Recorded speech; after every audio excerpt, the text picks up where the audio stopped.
آندھی کو برا مت کہو، کیونکہ اس کے آنے کے پیچھے بھی اللہ کی رحمت اور حکمت چھپی ہوتی ہے۔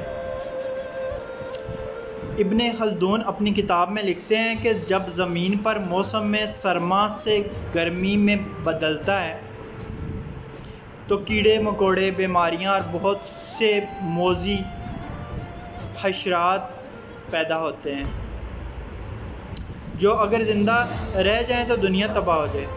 تب اللہ مٹی سے بھری ہوا چلاتا ہے جن سے یہ حشرات اور بیماریاں مر جاتے ہیں اور زمین انسانوں کے لیے محفوظ ہو جاتی ہے۔ اللہ رب العزت نے اس کائنات میں ہر شے انسان کے لیے بنائی، اور ایک انسان ہے جو بار بار اپنے رب کی رحمتوں کو بھول جاتا ہے۔